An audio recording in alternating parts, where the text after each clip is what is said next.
Alright, so nagbabalik tayo sa ating violin tips and tricks. And for today's video, I want to talk about proper storage and care for our instruments, no? Especially during the rainy season. No?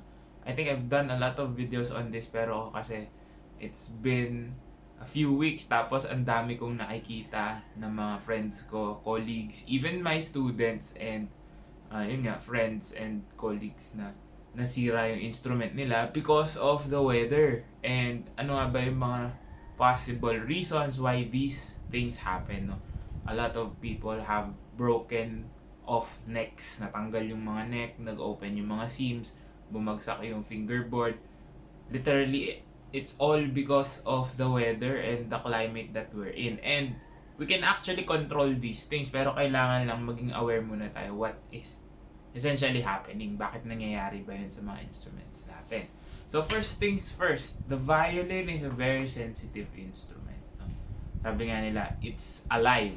In a sense na it's made of wood and wood reacts with the weather, the climate, the temperature, humidity. So you name it, parang they still react with it. And that's one big problem kung bakit madaling masira if it's very humid, 'di ba? Tas nag-uulan pa. So it's very important that you keep it in a very climate controlled area, to say the least, 'di ba? Parang hindi siya masyadong naiinitan, hindi rin siya masyadong nalalamigan, and especially it's dry, 'di ba?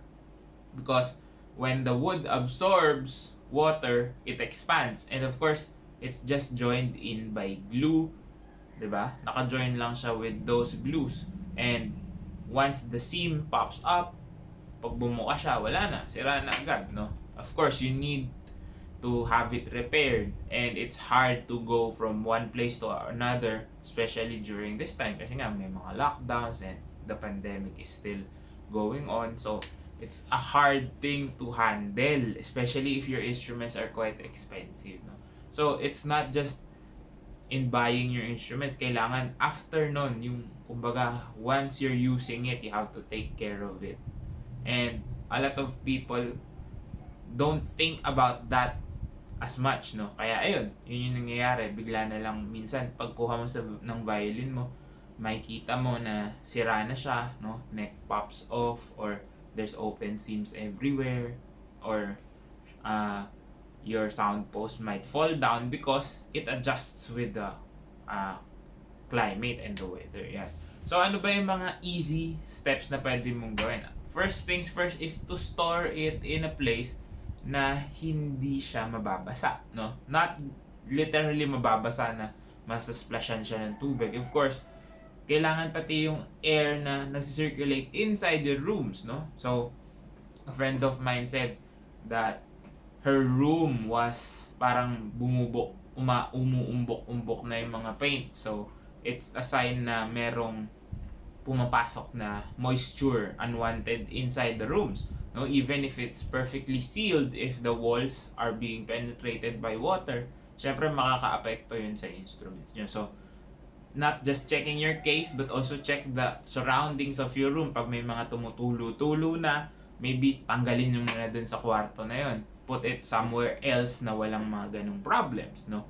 Kahit pa sabihin mong sealed yung room and then air conditioned, pero kung yung ceiling mo medyo bumubuka-buka, nakikita mo lumulobo yung paint, so those are signs that you might want to just move your instrument from one room to another, no?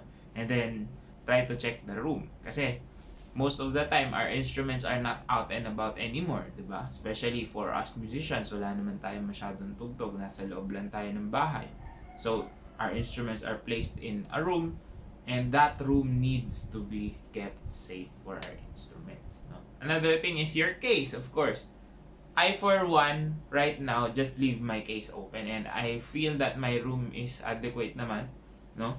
It keeps my instrument dry and away from harsh elements kasi hindi rin naman siya masyado naaarawan, no? That's another thing, no, is direct sunlight, no? I advise you not to put it somewhere na maaarawan siya. So, I have my case always open so that it's more of a productivity thing. But if you can't do that, of course, always keep your instrument closed inside your case.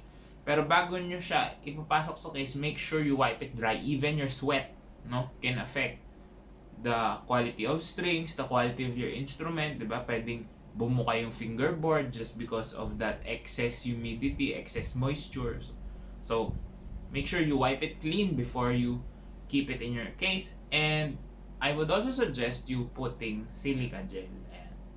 So it's very much a lifesaver for me. And I don't really understand why, pero since I started putting silica gel on all the cases of my instruments, medyo nabawasan yung frequency that I change my strings, no?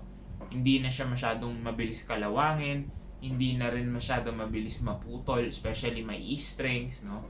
Based on my experience when I was a kid, I used to change the E string at least twice a month dahil pala pawis na pawis yung daliri ko and all other stuffs na hindi ko na rin kaya i-explain further. But yeah, I just put in silica gel in my case and nabawasan talaga siya. I now change my strings as often as changing the whole set na hindi na ako masyado napuputulan madalas, no? I think the last time na naputulan ako was almost 2 years ago, so medyo matagal na rin, no? Hindi na siya masyado napuputol agad. So if you want to try that out, you don't need to buy specifically. If you have silica gel lying around in your house, old shoe boxes, old food packs, old bottles of vitamins and medicine, yun, lagay nyo na lang inside your case. Of course, this is not recommended for people living in dry, arid areas, no? Of course, in the tropical country that is the Philippines, di ba? Ayan, very much advisable talaga siya na lagyan. Kasi nga, our air, kahit mainit, kahit malamig, is still humid. Usually, no, babawasan lang yung humidity. I think it's around January, February, but almost all year round, it's very, very humid. So, malaking bagay yun. And you don't need to invest a lot of money for it, no? Pero it's really a lifesaver for my strings and for me as well, no? Syempre, since hindi ako bumili ng silica gel, nilagay ko lang sa case ko, hindi naman din ako nag-shell out ng extra cash, no? But I think you can buy a pack or two na silica gel na malalaki. Tapos yun, pwede nyo ilagay. Kasi yung sobra din naman nun, of course, you still need a little bit of moisture, but you know, just taking off the excess would be of a big help for us musicians. Yeah. Now, if your instrument is broken, I wouldn't really suggest you be the ones repairing it, no? Kasi it takes more than just gluing parts to each other, no? Maraming sukat, maraming measurements that you need professional help with. But if you're good with woodworking skills, you have good woodworking skills, why not try it out, no? And of course, if your instruments are quite expensive, of course you need repairs. But if your instruments would cost you the same for repairs, I suggest you just buy a new one for those people na medyo beginners pa lang, tas nasira yung instrument because of the weather or proper mishandled yung instrument, na iwan sa malamig na area na basa. So if the cost of repairs is more expensive than the value of your instrument, I think it's not going to be that worth it to have it repaired. So maybe try your best to find another instrument of the same price, no? And take better care of it. Minsan hindi mo rin masisisi, hindi mo kasalanan yan. It's not always your fault.